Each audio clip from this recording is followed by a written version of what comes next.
Bueno, pues recordemos que tenemos a San Pablo en Jerusalén, que las autoridades de Jerusalén le han aconsejado que, en fin, que se presente, que se manifieste como un judío cumplidor de la ley y por lo tanto le han aconsejado pues que acompañe a 4 israelitas cristianos, judíos cristianos que han hecho un voto, entonces él les pague los gastos que llevaba consigo el voto ¿no? Tenían que hacer unos sacrificios, etc. Pero tenían que previamente purificarse. O sea, recordemos que los judíos que venían del extranjero, cuando entraban en Jerusalén, debían purificarse. O sea, tenían que pasar unos días hasta poder ya entrar en el templo de una manera normal, etc., ¿no? Por lo tanto, San Pablo, junto con aquellos que él sale responsable para pagarle, pagarle los gastos del sacrificio, para dar por terminado su voto, llegaron al templo para avisar de que le dieran fecha, diríamos nosotros, ¿no?, para la ceremonia correspondiente.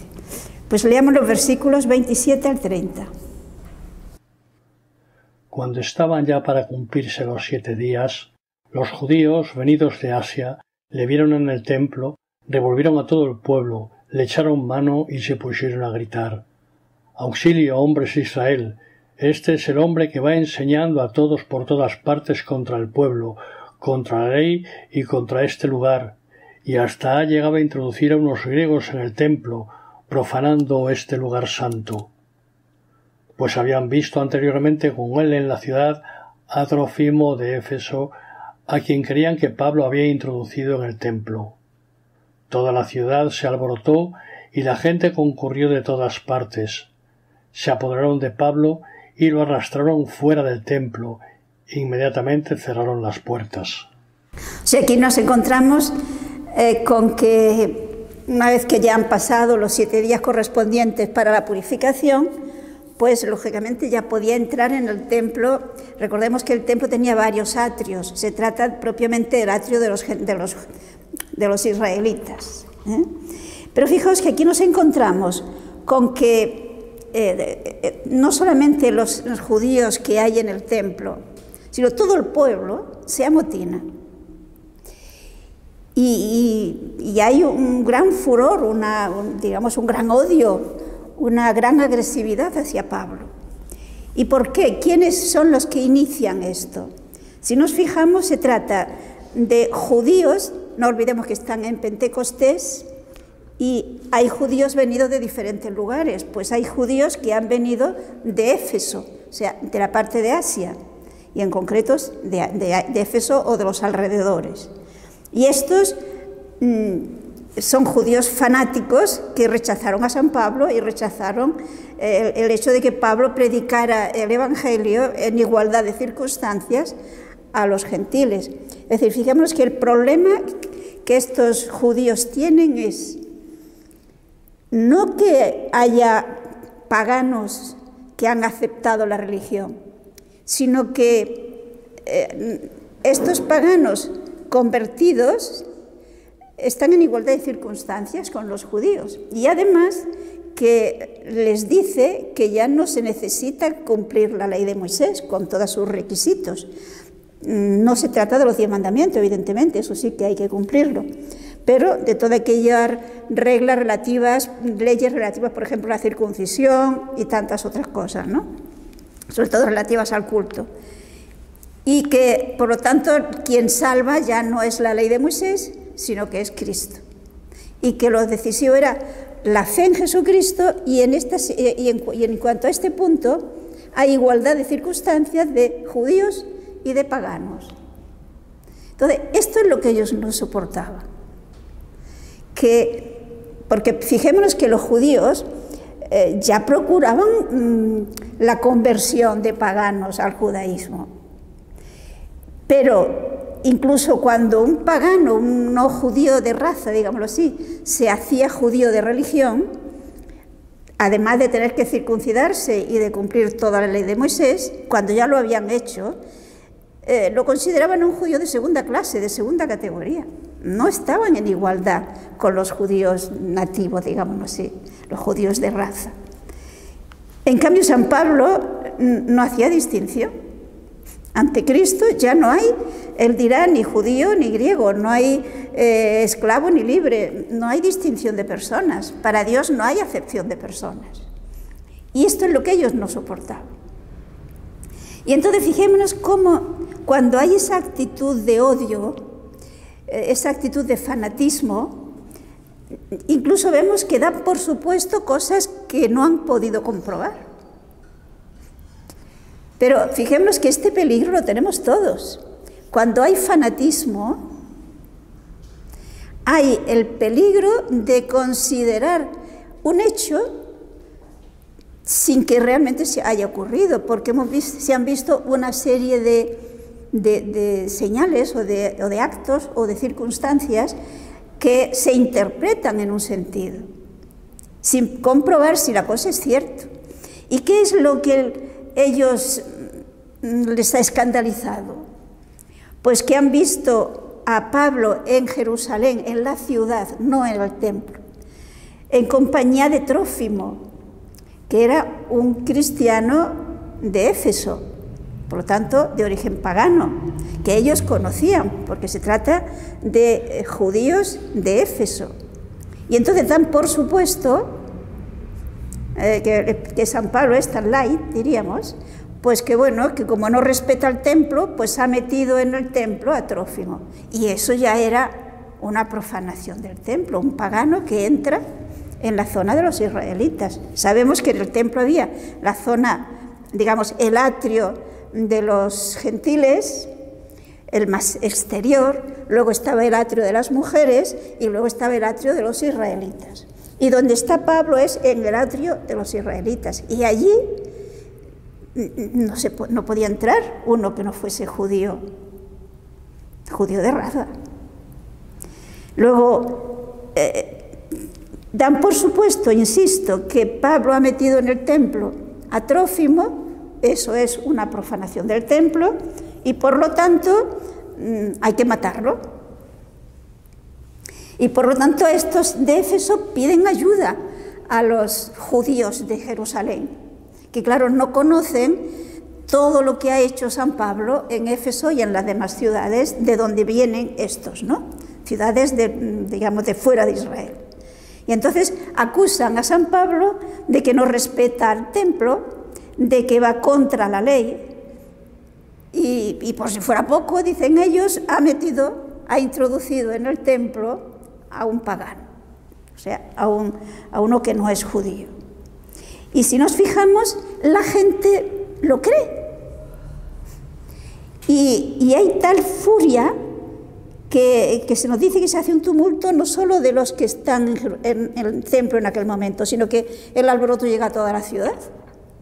Y es toda la ciudad la que se amotina y la intención es acabar con la vida de Pablo.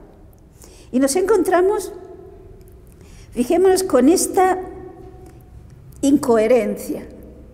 No sé si se han fijado en el versículo 30, que toda la ciudad se amotinó, se agolpó en el templo, cogieron a Pablo, lo arrastran con la intención de acabar con su vida, pero los levitas tienen mucho cuidado de enseguida cerrar las puertas del templo.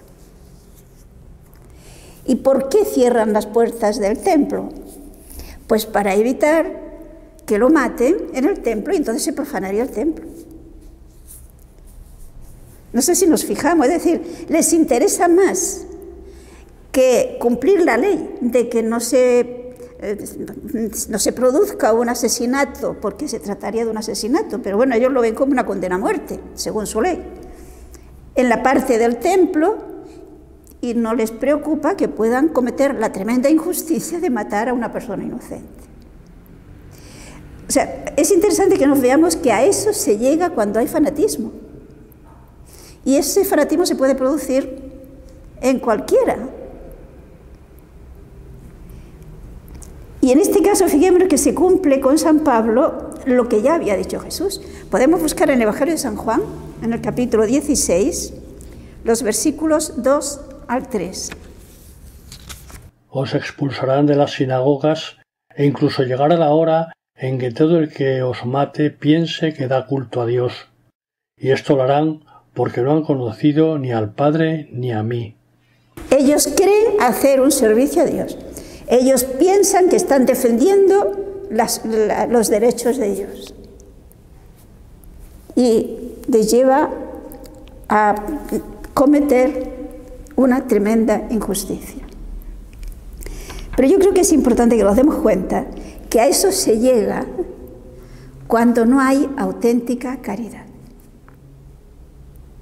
Cuando hay auténtica caridad, la caridad nos mueve, el auténtico amor nos mueve a la ayuda hacia el otro.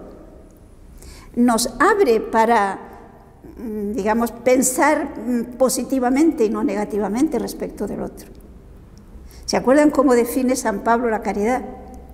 Todo lo cree, todo lo tolera, etc. Cuando no hay auténtica caridad, fácilmente se ven enemigos donde no los hay, porque no hay el amor hacia el otro, sino el fanatismo del cumplimiento material de la ley y de sus propios derechos, porque aquí, repito, lo que les exacerba y lo que les saca de quicio es que parece que ellos van a perder sus derechos, su estatus de superioridad respecto de los demás. Veamos pues cómo interviene la providencia. Versículos 31 y 32. Intentaban darle muerte cuando subieron a decir al tribuno de la corte: «Toda Jerusalén está revuelta». Inmediatamente tomó consigo soldados y centuriones y bajó corriendo hacia ellos, y ellos, al ver al tribuno y a los soldados, dejaron de golpear a Pablo. O sea, situémonos que en la situación, digamos, que en aquel momento había en Jerusalén. En el ángulo noroeste del templo estaba lo que se llamaba la Torre Antonia, donde estaba la guarnición militar.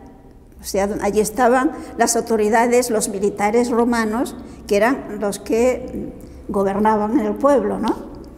Y que eran los que tenían la misión de supervisar que no se alborotaran. Recordemos que los romanos le habían autorizado a los judíos vivir de acuerdo con sus leyes y juzgar a la gente de acuerdo con sus leyes, por eso estaba el Sanedrín, pero no el condenar a muerte a nadie. Por esto vimos que Jesús, para poderlo condenar a muerte, lo llevaron a Pilato, es decir, al procurador romano. Bueno, pues aquí, fijémonos que ellos tienen conciencia de lo que están haciendo es ilegal. De ahí que cuando ven a los soldados romanos, dejan de golpear a San Pablo. Y por lo tanto no realizan lo que habrían hecho si no, los soldados se hubieran tardado un poquito. Pero justamente los soldados romanos estaban en la Torre Antonia porque, según Flavio Josefo, había una escalera que desde la misma torre podían bajar al atrio de los judíos, o sea, a los atrios del templo, y de esta manera vigilar a la muchedumbre, que allí era donde más fácilmente se podían aglutinar y amotinar, ¿no? Por lo tanto, cuando llega la noticia de lo que está pasando, pues rápidamente baja el tribuno, baja con los soldados y ante la presencia de los romanos dejan de golpear a San Pablo. O sea, aquí vemos cómo la providencia actúa de muchas maneras. Y en este caso se vale pues, de este hecho, de que están allí los romanos y se impide que acaben con la vida de San Pablo.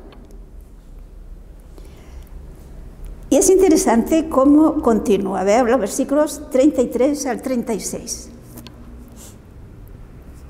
Entonces el tribuno se acercó, le prendió y mandó que le atasen con 2 cadenas, y empezó a preguntar quién era y qué había hecho. Pero entre la gente unos gritaban una cosa y otros otra, Como no pudiese sacar nada en claro a causa del alboroto, mandó que le llevasen al cuartel. Cuando llegó a las escaleras, tuvo que ser llevado a hombros a causa de la violencia de la gente, pues toda la multitud le iba siguiendo y gritando: «¡Mátale!». Es lógico que para el tribuno era desconcertante. El tribuno no conocía a Pablo, no sabía qué es lo que había hecho, pero claro, cuando ven aquel alboroto, aquella agresividad de todo un pueblo contra San Pablo, es lógico que piense, debe haber hecho algo muy gordo. Algo grave ha tenido que hacer para que la gente esté tan furiosa contra él. Y fijémonos que llega a tal extremo la furia del pueblo que incluso con los soldados, pues digamos, estando allí los militares, los soldados tuvieron que coger en peso a Pablo y arrancarlo de esa muchedumbre que querían acabar con él. Pero una vez más vemos en San Lucas cómo psicológicamente nos presenta un poco cuál era la situación de aquella muchedumbre. No sé si se han fijado. El tribuno, lógicamente, intenta preguntar qué ha hecho, quién es, y unos dicen una cosa y otros dicen otra. Es decir, en realidad no saben por qué se ha formado aquel alboroto. Pero hay que ir contra San Pablo, y cada uno es aquello de cuando se pasa una noticia de unos a otros, que se deforma a veces, ¿no? Pues aquí se ve que cada uno había dicho lo que había captado, de qué se trataba, y entonces no hay un auténtico motivo coherente para ir contra Pablo, pero sí hay que ir contra él, y cada uno se lo explica a su manera. Entonces, claro, ¿qué tiene que hacer este pobre hombre, el tribuno? Pues de alguna manera tiene que saber qué es lo que está pasando. Pero fijémonos que los romanos no podían conocer a fondo estas sutilezas de la legislación y de la vivencia judía. No olvidemos que los romanos eran politeístas. Entonces, con esa mentalidad politeísta, era muy difícil que entendiera a un pueblo monoteísta, defensor como pocos de los derechos de Dios y de la fidelidad a Dios, que les llevaba, como en este caso, a un fanatismo. Y por lo tanto va desconcertado y piensa, como es lógico desde su mentalidad pagana, que algún mal ha hecho, y por eso la gente está contra él. Primero, ¿qué ha hecho? Pues encadenarlo y llevarlo al cuartel para ver si consigue sacar en claro qué es lo que ha hecho San Pablo. Pero el tribuno no conoce a San Pablo, como veremos a continuación. Veamos los versículos 37 al 40. Cuando iban a meterle ya en el cuartel, Pablo dijo al tribuno: «¿Me permites decirte una palabra?». Él le contestó: «¿Pero sabes griego? ¿No eres entonces el egipcio que estos últimos días ha amotinado y llevado al desierto a los 4000 terroristas?». Pablo dijo: «Soy un judío de Tarso, ciudadano de una ciudad no oscura de Cilicia.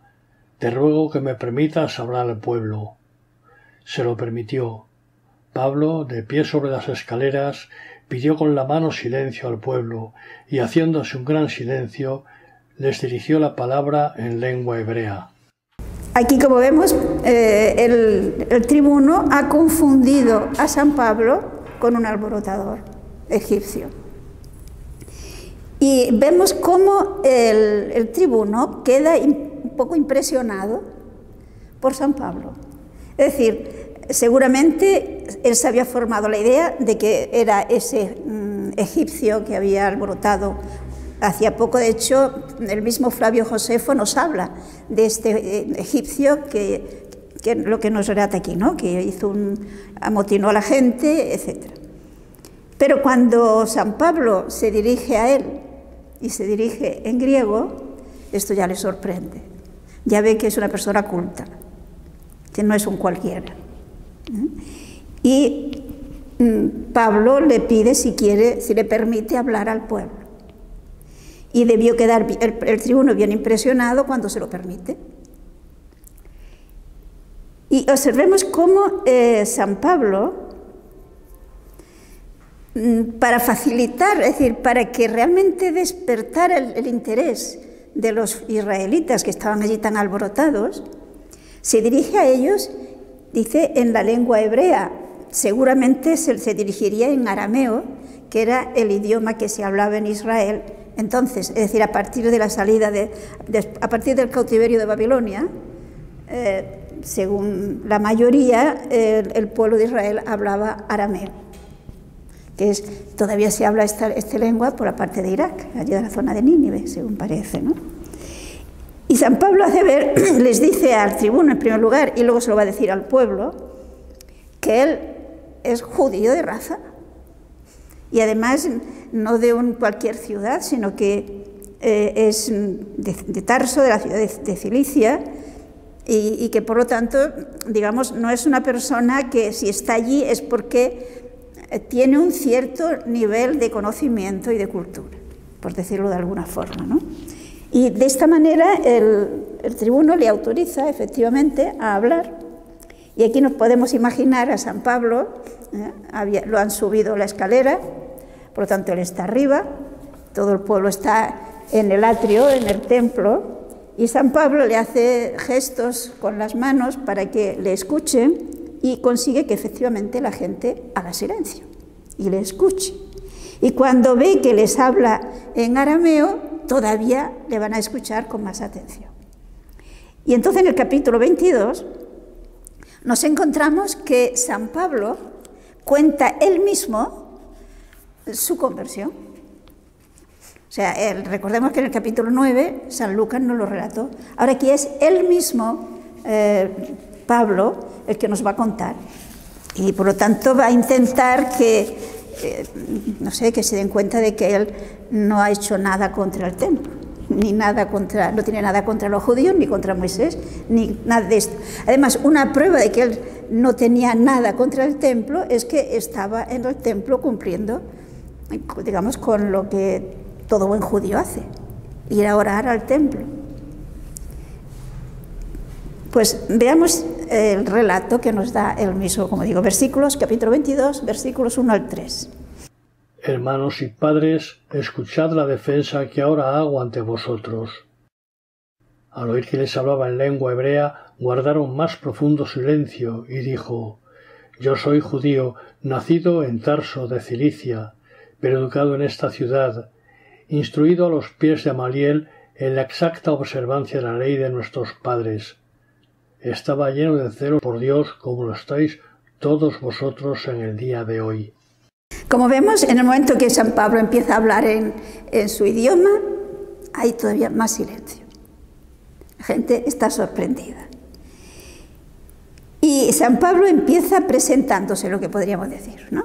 Entonces, él es judío, digamos, de pura raza, que nacido en Tarso de Cilicia, o sea, una ciudad importante, pero además ha estudiado en Jerusalén y le dice que ha estudiado a los pies de Gamaliel. No sé si se acuerdan quién era Gamaliel. En el capítulo 9, si no recuerdo mal, se nos hablaba de Gamaliel. Recordemos que era un hombre de un gran equilibrio. Es más, aún hoy, entre los grandes sabios judíos, se tiene a Gamaliel.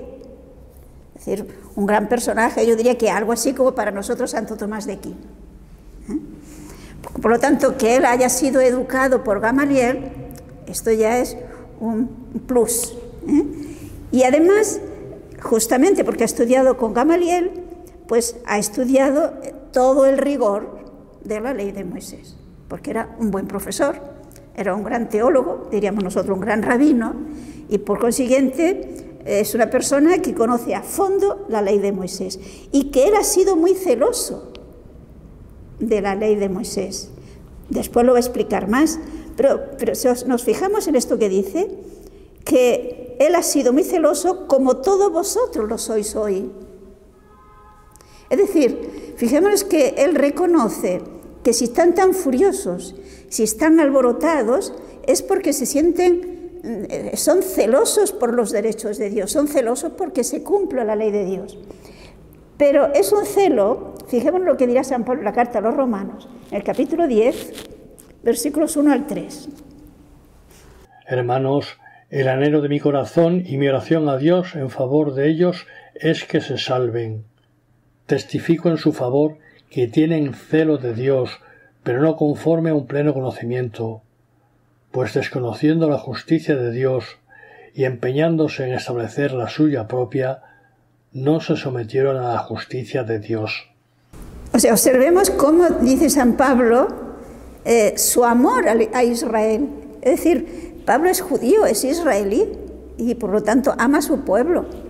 Y le duele, la carta de los Romanos lo expresa muy bien, le duele que el pueblo de Israel no acepte a Jesús, porque es lo que correspondería a todo buen judío, como consecuencia de aceptar todo lo que se nos enseña en el Antiguo Testamento. Recordemos que el mismo Jesús le dirá a los fariseos: escudriñad las Escrituras, ellas dan testimonio de mí, en el capítulo 5 de San Juan. Es decir, en el Antiguo Testamento ya, de una manera muy amplia, se daba testimonio de Jesús, y una manera de conocer a Jesús es leyendo el Antiguo Testamento. Es decir, fijémonos que la Biblia forma una unidad, y el Nuevo Testamento no se comprende bien si no se conoce el Antiguo. De la misma manera, el Antiguo Testamento no se conoce bien si no se conoce el Nuevo. ¿Por qué? Porque todo está orientado hacia Cristo. Por lo tanto, San Pablo considera que él mismo, cuando había sido educado por Gamaliel y con su fanatismo iba contra los cristianos, lo hacía por su celo por la causa de Dios, pero como dice ahora aquí en ese capítulo que hemos leído de los Romanos, referido a los judíos de su tiempo, tienen celo, pero no es un celo según ciencia, es decir, es un celo que no es fruto de un auténtico y profundo conocimiento de Dios, de un auténtico y profundo conocimiento del Antiguo Testamento. Por esto es lo que les dice aquí, que él era celador de Dios como vosotros lo sois hoy. Por cierto, he dicho que de Gamaliel se habla en el capítulo 9, no, es en el capítulo 5. El capítulo 5 de los Hechos se nos habla de Gamaliel. Versículos 4 al 5. Yo perseguí a muerte a este camino, encadenando y arrojando a la cárcel a hombres y mujeres, como puede atestiguármelo el sumo sacerdote y todo el consejo de ancianos. De ellos recibí cartas para los hermanos de Damasco y me puse en camino con la intención de traer también encadenados a Jerusalén a todos los que allí había, para que fueran castigados. O sea, fíjate con qué sinceridad San Pablo confiesa su vida antigua, digamos, de judío fanático, educado en ese rigor. Sin embargo, no tenía el equilibrio que tenía Gamaliel, porque si uno sigue lee este texto que se refiere a Gamaliel en el capítulo 5 de los Hechos, vemos que es un hombre de un gran equilibrio, de una gran objetividad. Saulo no tenía ese equilibrio, era un fanático. Y por eso, convencido de que el cristianismo era una apostasía que se iba extendiendo, pues él iba pensando hacer un servicio a Dios, a perseguir a los cristianos. Por eso he dicho, igual que vosotros estáis haciendo ahora. Y les dice qué hizo él. Es decir, fijemos que les hace ver que él no solamente era un buen judío que cumplía con las leyes, sino que tenía una actitud de defensa extrema a los derechos de Dios, y por eso que había pedido cartas de recomendación al Sanedrín, al sumo sacerdote. En aquel momento no era Anás ni Caifás el que estaba allí cuando San Pablo está diciendo esto, pero ciertamente los que estaban lo conocían y lo sabían. Por lo tanto, tiene testigos de que lo que está diciendo es cierto. Por cierto, que si se han fijado, cuando comienza San Pablo a dirigirse a ellos, les dice hermanos y padres. Es decir, vemos que se siente auténtico judío. ¿Hermanos quiénes son? Pues todos los judíos. Y padres, pues seguramente se refería a las autoridades religiosas, al Sanedrín, que eran los responsables de transmitir la fe, de conservarla, etcétera, etcétera. Por lo tanto, con esta misma sinceridad les hace ver que él, como judío radical, cumplidor fiel de la ley, pues llegó hasta ese extremo de querer ir al extranjero. Pensemos, San Pablo estaba en Jerusalén, y si nos fijamos en el mapa, Damasco está en Siria, y no había avión, ni había tren, ni había coche. Es decir, ¿cómo hacía aquel viaje? Pues lo más seguro es que lo hiciera a pie, lo cual indica el esfuerzo, el empuje que él da para defender la fidelidad y la pureza de la fe judía. Y por como lo mismo, él pide estas cartas para ir a Damasco, donde había también judíos. Es decir, Damasco ya no era Israel, pero sí había comunidad judía, para traer de allá a los judíos que hubieran apostatado según su criterio, o sea, que se hubieran hecho cristianos, para traerlos a Jerusalén y allí que el Sanedrín los castigara, ¿de acuerdo? Con la ley judía. Continuemos, versículos 6 al 10. Pero yendo de camino, estando ya cerca de Damasco, hacia el mediodía, me envolvió de repente una gran luz venida del cielo. Caí en el suelo y oí una voz que me decía: Saúl, Saúl, ¿por qué me persigues? Yo respondí: ¿qué quieres, Señor? Y él a mí: yo soy Jesús Nazoreo, a quien tú persigues. Los que estaban vieron la luz, pero no oyeron la voz del que me hablaba. Yo dije: ¿qué he de hacer, Señor? Y el Señor me respondió: levántate y vete a Damasco. Allí se te dirá todo lo que está establecido que hagas. Bueno, como vemos aquí es un encontronazo, diríamos, ¿no?, con el Señor. Pero pensemos un poco en qué efecto, es decir, cuál es la acción de Cristo y qué efecto produce en San Pablo. San Pablo va a Damasco con una seguridad de que él tiene la razón, de que él va defendiendo los derechos de Dios. Y Dios le permite que haga todo el viaje, repito, desde Jerusalén hasta Damasco, que tuvieron que pasar unos cuantos días, con ese furor. Y ya que está a las puertas de Damasco, el Señor le sale al encuentro. ¿Y qué es lo primero que él ve? Pues una fuerte luz que le envuelve, que como veremos lo va a dejar ciego. Fijémonos que esto, de una forma o de otra, es lo característico del encuentro con Dios. Es una luz. Puede ser, como en el caso de San Pablo, una luz física que su retina no soporta, pero siempre es una luz, aunque esta pueda ser interna simplemente. Es una luz que te hace ver cosas que de otra manera sin esa luz no la habrías visto. Te hace comprender cosas. Es decir, la gracia de Dios siempre actúa en forma de luz o en forma de estímulo, pero siempre es algo que abre horizontes, que te hace comprender cosas que sin esa luz no la habrías entendido. Y debió ser una luz tan intensa que el súper seguro Pablo cae por tierra.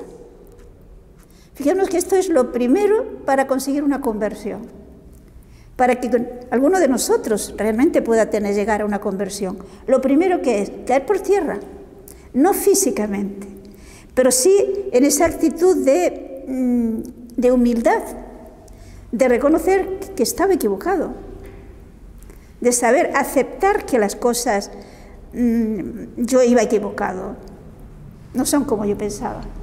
Pero en este caso Pablo cae físicamente al suelo, cegado por esta luz. Y entonces no solamente oye, ve, como veremos en otra ocasión, y ve a Jesús resucitado. Por eso se podrá ser testigo, porque recordemos que es la condición para poder ser apóstol. Y es impresionante y muy significativo lo que escucha. ¿Qué le dice Jesús a Pablo? Fijaos que le dice: Saulo, Saulo, ¿por qué me persigues? Pero ¿Saulo iba persiguiendo a Jesús?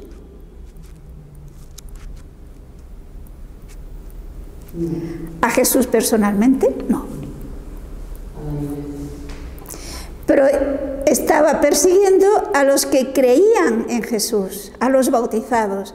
¿Y se acuerdan lo que dirá San Pablo que produce el bautismo? En la carta a los Romanos nos dice que el bautismo nos injerta en Cristo. Y y el mismo Jesús nos dirá: lo que hicisteis a uno de estos, a mí me lo hicisteis. Es decir, nuestra relación con Cristo es tan íntima que, como dirá San Pablo después en la carta a los Corintios, nosotros somos miembros de Cristo. Por lo tanto, si yo soy un miembro de Cristo y alguien me persigue a mí, está persiguiendo a Cristo. Es decir, fijémonos que con estas palabras de Jesús, Pablo tuvo que comprender, y de hecho es el que más profundamente nos habla de este tema, lo que es el cuerpo místico, lo que es la unión de todos los bautizados en Cristo, formando un solo cuerpo, que Jesucristo mismo lo compara con la unión que hay en una planta, en la vid, entre el tronco y las ramas, entre la raíz, entre el tronco y los sarmientos. Recordamos el capítulo 15 de San Juan, ¿no? Yo soy la vid, vosotros los sarmientos. Hay una unidad de vida. Es un mismo ser. San Agustín hablará del Cristo total. Por lo tanto, persiguiendo a los cristianos, se están persiguiendo, digámoslo así, siguiendo la imagen de San Pablo de cuerpo místico, pues puede estar persiguiendo la mano, o los pies, o el corazón, o el qué sé yo, de Cristo. Está persiguiendo a Cristo. Y por esto la respuesta de la pregunta de Pablo: ¿y quién eres? A quien yo persigo. Y él mismo le dirá: yo soy Jesús Nazareno, a quien tú persigues. De hecho, veremos que en la carta a los Gálatas él dirá que el Padre le reveló al Hijo. En esta luz él comprendió pues lo fundamental del mensaje cristiano. Y dice a continuación el versículo 9 que los que estaban con él percibieron el sonido, vieron la luz, pero ni entendieron lo que decía, ni vieron a Jesús. Pero ciertamente fueron testigos de un hecho, digámoslo así, extraordinario en torno a Pablo. No sabemos estos que le acompañaban si también creyeron en Jesús, no se nos dice nada. Y una vez que Pablo ha caído, se dice que cae del caballo, la Biblia no habla de caballo, sencillamente cayó. Aunque fuera andando, aunque fuera a pie, cayó. Cayó de su caballo, cayó de su orgullo, cayó de su fanatismo. Y por esto, una vez que ya ha caído, le dice: Señor, ¿y qué tengo que hacer? Es decir, aquí vemos lo que es la conversión. ¿Qué es lo que tengo que hacer? Y fijémonos cómo el Señor le pide un acto más de humildad. No le dice: pues mira, tendrás que bautizarte o tendrás que... No. Le dice: levántate, entra en Damasco y allí se te dirá lo que tienes que hacer. Por lo tanto, el orgulloso Pablo tendrá que aceptar que se le diga lo que Dios quiere de otra persona, que a lo mejor es menos culto, que a lo mejor es menos preparado que él. Y esto es lo que suele hacer Dios. Dios quiere que aceptemos en la Iglesia el mensaje y aceptemos la autoridad de las personas que Dios ha puesto. Aun cuando quizás en algún caso, pues piense yo que sé más que el otro. Pero Dios me habla a través del sacerdote, a través del Papa, a través de la Iglesia. Versículos 11 al 13. Como yo no veía a causa del resplandor de aquella luz, conducido de la mano por mis compañeros, llegué a Damasco. Un tal Ananías, hombre piadoso según la ley, bien acreditado por todos los judíos que habitaban allí, vino a verme, y presentándose ante mí me dijo: Saúl, hermano, recobra la vista. Y en aquel momento pude ver. Fijémonos otro detalle en el que insiste San Pablo. Él queda ciego, por lo tanto necesita que alguien le ayude porque no conoce el camino, no sería capaz de ir solo, ¿no? Y le llevan de la mano los que le acompañan. Y no sé si se han fijado lo que se dice de Ananías. Evidentemente se trataba de un cristiano. Recordemos que en el capítulo 9 se nos expresa mucho más cómo Jesucristo mismo le habla a Ananías y le explica pues que vaya al encuentro de Saulo, y Ananías piensa, pero Señor, ese viene a cogernos. Y el Señor le dirá, ya le diré lo que tiene que hacer, ¿no? Es decir, es voluntad de Dios que vayas tú. Pero aquí no olvidemos que está hablando a aquella muchedumbre de judíos fanáticos, fanatizados en aquel momento, y les dice que un cierto Ananías, que evidentemente era judío, era varón piadoso según la ley. Es decir, observemos cómo no hay ruptura entre el Antiguo y el Nuevo Testamento. Ananías es un judío que seguía asistiendo a la sinagoga, que seguía practicando la religión judía, pero que era cristiano. No hay nada en contra. Jesús era judío, no lo podemos olvidar, y la Virgen es judía, y los apóstoles, todos ellos eran judíos. Por lo tanto, presenta que el que le va a instruir sobre lo que tiene que hacer y el que le va a bautizar es un judío, un buen judío, muy bien acreditado por todos los judíos de Damasco. Por lo tanto, no es un apóstata el que le va a dar las pautas. Entonces, Ananías viene a él y se le acerca y le dice: Saulo, hermano, mira. Y lo primero que hace es recuperar la vista. En el capítulo 9 nos decía, recordemos, que estuvo 3 días orando y ayunando y ciego. Durante aquellos 3 días, Pablo tuvo tiempo de interiorizar aquella experiencia camino de Damasco, ¿no? Y continúa con lo que le dijo Ananías, versículos 14 al 16. Él me dijo: el Dios de nuestros padres te ha destinado para que conozcas su voluntad, veas al justo y escuches la voz de sus labios, pues le hace ser testigo ante todos los hombres de lo que has visto y oído. Y ahora, ¿qué esperas? Levántate, recibe el bautismo y lava tus pecados invocando su nombre. Observemos lo que le dice Ananías. El Dios de nuestros padres, es decir, Abraham, Isaac, Jacob, sigue siendo el Dios nuestro, sigue siendo nuestros padres.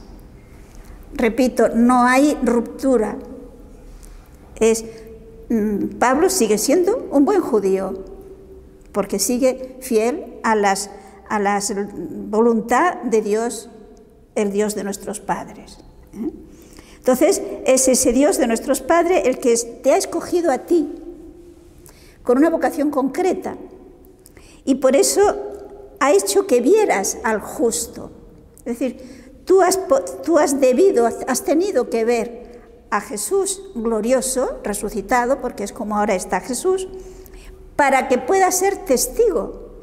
Si nos acordamos, cuando se trataba de elegir a Matías, la condición para poder ser apóstol era que pudiera ser testigo de Cristo resucitado. Por lo tanto, para que Pablo pueda ser apóstol, él tiene que ser testigo de Cristo resucitado. Y él mismo dirá en la carta a los Corintios que él vio a Jesús, dice, como un abortivo, es decir, fuera de tiempo. Porque San Pedro, los demás apóstoles, etcétera, lo vieron mucho antes de la ascensión. Pablo lo vio después de la ascensión, pero es Jesús glorioso y resucitado. Y por lo tanto puede dar testimonio, porque lo ha visto. Repito que es que la resurrección es la verdad fundamental del cristianismo. Si negamos la resurrección, tiramos por tierra todo el mensaje cristiano. Por eso San Pablo dirá, si Cristo no ha resucitado, comamos y bebamos, que mañana moriremos. Porque el hecho de la resurrección de Cristo muestra que efectivamente hemos sido salvados. Porque quizás, no sé, quizás me repito mucho en esto, pero es que me parece muy importante. Quizás no nos planteamos seriamente qué quiere decir que hemos sido salvados, en qué consiste la salvación. A veces nos quedamos simplemente, que no es poco, pero nos quedamos simplemente con el poder ir al cielo con nuestra alma, el poder ver a Dios espiritualmente, en la salvación espiritual. Pero recordemos que en el Génesis se nos insiste que Dios, cuando nos creó con cuerpo y alma. Y vio Dios que era bueno. Es decir, Dios ama nuestra naturaleza tal como nos la ha creado. En el libro de la sabiduría dice que Dios, todo lo que existe porque Dios lo ama. Que si no lo amara, no existiría, no lo habría creado. Por lo tanto, si tenemos cuerpo es porque Dios lo ama, porque Dios quiere el que tengamos cuerpo. Como consecuencia del pecado ha venido la muerte, la destrucción del ser humano. Entonces, ¿la salvación en qué consiste? En que volvemos a ser criaturas como Dios nos creó, pero con una gran diferencia. Ha habido un paso importante en esta naturaleza nuestra, que es la que se ha realizado en Jesús. Es un cuerpo inmortal, impasible, etcétera, etcétera. Pero en eso está la salvación, en que nos ha salvado como seres humanos, con cuerpo y con alma, y con cuerpo y con alma entramos en la divinidad, entramos en el gran misterio de la Trinidad, estamos llamados a participar del gozo del Señor. ¿Se acuerdan cuando Jesús dice al buen administrador, al siervo bien, bueno y fiel, ¿no? Has sido fiel en lo poco, entra en el gozo de tu Señor. Estamos salvados y podemos entrar en el gozo de Dios, Padre, Hijo y Espíritu Santo, con el cuerpo y con el alma, tal cual, porque así ha entrado Jesús. Pues Pablo será testigo de esto, de que Jesús realmente, verdadero hombre, ha resucitado. Y por lo tanto le dice, tú serás testigo ante todos los hombres de que le has visto y oído. Pero entonces, ¿qué es lo que tienes que hacer? Primero de todo, conviértete, levántate y bautízate. Y por lo tanto tenemos a Ananías que bautiza a San Pablo. Y al bautizarle, pues entra ya plenamente en el cuerpo místico de Cristo. Queda incorporado a Cristo, al Cristo total, repito, que diría San Agustín. Y por lo tanto ahora ya empieza a vivir la vida de Cristo. Continuará su discurso, podemos leer quizás un poquitín más. Versículos 17 al 21. Habiendo vuelto a Jerusalén, estando en oración en el templo, caí en éxtasis, y le vi a él que me decía, date prisa y marcha inmediatamente de Jerusalén, pues no recibirán tu testimonio acerca de mí. Yo respondí, Señor, Ellos saben que yo andaba por las sinagogas, encarcelando y azotando a los que creían en ti. Y cuando se derramó la sangre de tu testigo Esteban, yo también me hallaba presente y estaba de acuerdo con los que le mataban y guardaba sus vestidos. Y me dijo: marcha, porque yo te enviaré lejos a los gentiles. Aquí tenemos un detalle muy bonito y que indica esa gran intimidad de San Pablo con Jesús, o de Jesús con San Pablo. Como ven, aquí no nos habla de todo lo que ocurrió en Damasco, que nos lo dice ampliamente en el capítulo 9. Pero aquí se nos dice un detalle que no dice allí, y es que cuando él volvió finalmente a Jerusalén, seguía siendo un buen judío y iba al templo, al culto judío y a orar. Y es allí en el templo donde ve a Jesús. Y fijémonos que Dios le dice: sal pronto de aquí, porque no van a recibir lo que tú les digas. Y esa palabra, esa orden, podríamos decir, que de Jesús a Pablo, choca con la lógica que tenía Pablo y que diríamos que tendríamos nosotros. Es decir, ¿cuál es la lógica de Pablo? Los judíos de Jerusalén conocen perfectamente mi actitud antes de ser cristiano, mi furia con que perseguía a los cristianos, cómo iba a las sinagogas, recordemos que había distintas sinagogas, cómo entraba incluso por las casas, cómo arrastraba a los que creían en Jesús, y él mismo fue uno de los que colaboraron cuando se asesinó, de hecho, a San Esteban. Dicho sea de paso, fijémonos que cuando se mató a San Esteban, lo que se hizo exactamente lo que estaban a punto de hacer los judíos con Pablo en el templo. ¿Cómo es que en tiempo de San Esteban se hizo? Pues porque fue un tiempo, sin duda alguna, fue un tiempo en el que la autoridad romana se había sucedido uno al otro y aún no estaba el otro. Y por lo tanto, la autoridad nueva romana, ¿no? Y por consiguiente ellos pudieron hacer lo que quisieron. Pero hicieron una cosa ilegal. Y San Pablo dice que él era uno de los que colaboraban y se alegraba de lo que se hacía con Esteban. Pero la respuesta de Jesús: vete. El proyecto de Dios es otro. El proyecto de San Pablo, que era: si a mí me han visto perseguidor, yo ahora quiero dar testimonio de Jesús, porque lo que él quería era convertir a su pueblo. Porque él ama a su pueblo. En la carta a los romanos lo expresa muy bien, capítulos 9, 10 y 11, expresa todo su amor a Israel y su deseo de conversión, y explica un poco la situación de su pueblo, ¿no? Pero Jesucristo le dice: no te van a aceptar, no te van a creer, vete. ¿Por qué? Porque el proyecto de Dios es: quiero enviarte a las naciones lejanas. Y hasta aquí le han estado escuchando. Pero que vaya a las naciones lejanas significa que se vaya a predicar a los paganos. Y ahí llega el punto que es lo que no soportaban. Y como veremos, hasta aquí, repito, le han estado escuchando, pero a partir de este momento se paran, dejan de escuchar y comienzan de nuevo a gritar y a pedir la muerte de Pablo. Pero si les parece, nos vamos a quedar aquí y el próximo día continuaremos este episodio en Jerusalén, que yo diría debería ayudarnos a nosotros a ser también coherentes con nuestra fe.